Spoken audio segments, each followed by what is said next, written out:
It's always a good day when you come home to a package on your porch, especially when it's from your buddy Mark.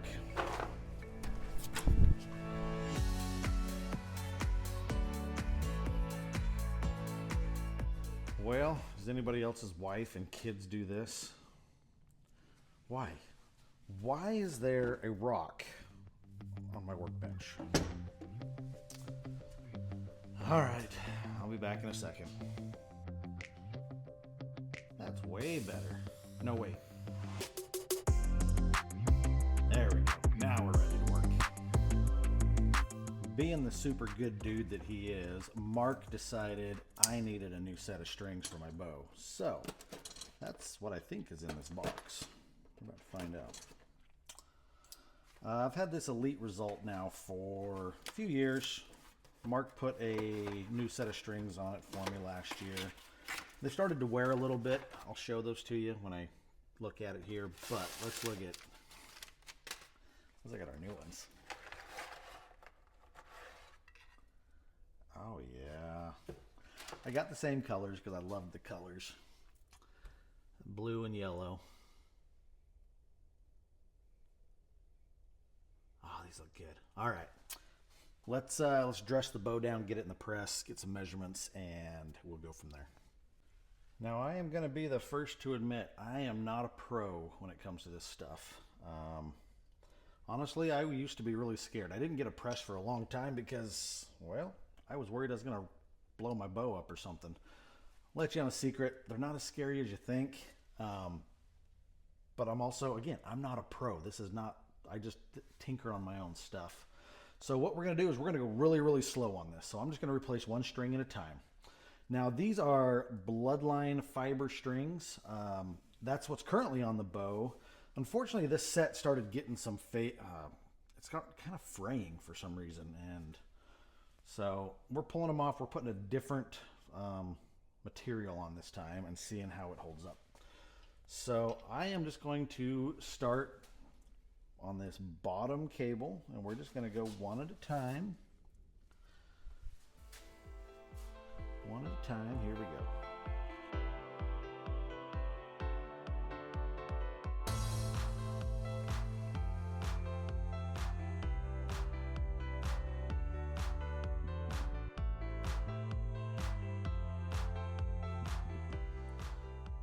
All right.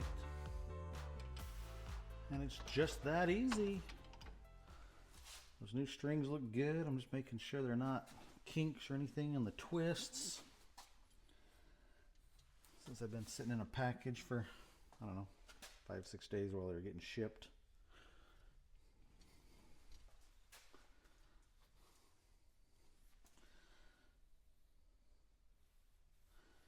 Looks awesome. Yeah, these look so good. All right, before I get much further, I am going to just mark this right here, just at the burger hole. This is just a temporary mark. I did a video a while back where I went through all the suggestions that Paige Pierce makes on how she sets up her bow to hold the best. And the number one thing out of all those things that I found that worked the most, or was the most important for me, was loop height. It made the biggest difference on how well the bow held. So I am going to go back through this. I'm going to tie this loop on loosely so I can move it, and we're going to check the hold, and then we'll start locking everything down. There we go. Just snug enough that it'll hold. It's not going to blow up in my hand, but I can still pull on it. All right, for timing, we are dang close. That's just a hair off, and that one's touching. So we need to add a twist to the bottom. But peak weight, though, was a couple pounds light. So we're going to add a few extra twists. Well, this thing is way more sensitive to string twists than I thought. So I've got it figured out now. That took a little trial and error. So now let's check our timing and see what that looks like. All right, and now our timing, focus, top is touching. Bottom is just a touch out. All of that's good enough for now, until I get my loop height figured out, and then I can tinker with it a little bit more from there. All right, we got it all dressed back up, and we're just going to drop back and just kind of see how it's holding with the loop height where it's currently at.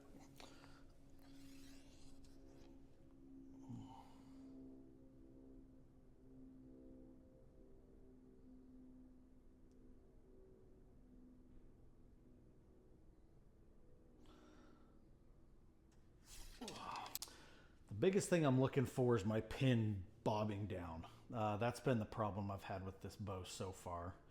And I have found that running my loop height a little higher tends to help that. So I'm going to do this here for a few minutes until I decide where I really want this, and then we'll move ahead.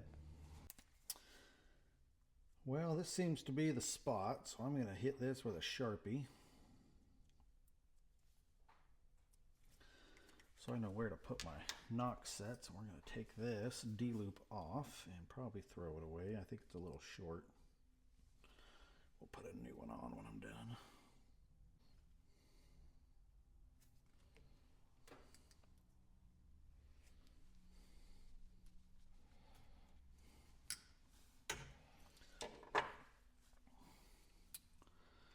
And we're going to start right here.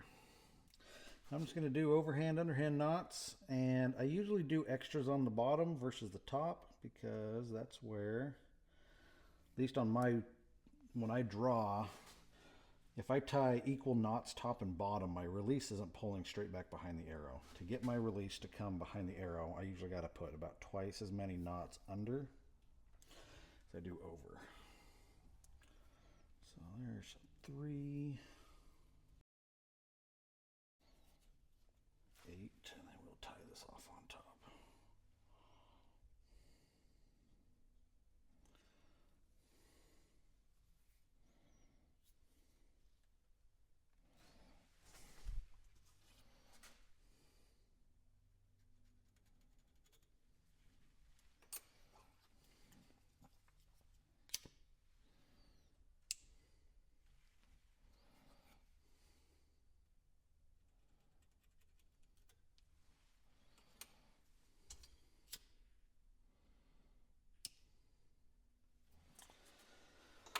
All right, shooting these V-tacks out of this. I'm going to put my AAE knock on here. It fits perfect, just as one would expect. And I don't know if it's just because of the way I tie my knots or whatever. I usually get a little compression once I start shooting with my D-loop, so I am going to leave a decent gap. When I say decent, I'm talking like a fat 16th, not quite an 1/8, but leave a decent gap there. And I'm only probably going to do 3 knots here on top, just enough to hold it.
per John Dudley's advice, I usually don't crank my D-loops on until I know that peep is perfect.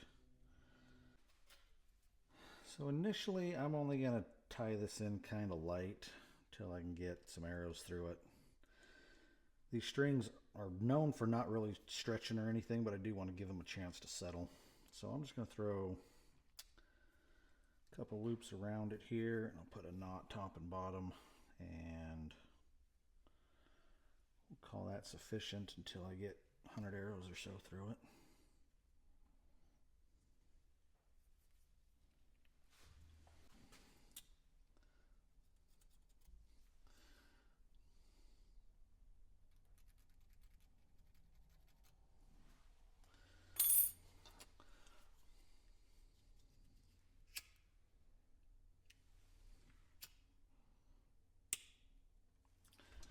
All right, we're going to leave it at that for now.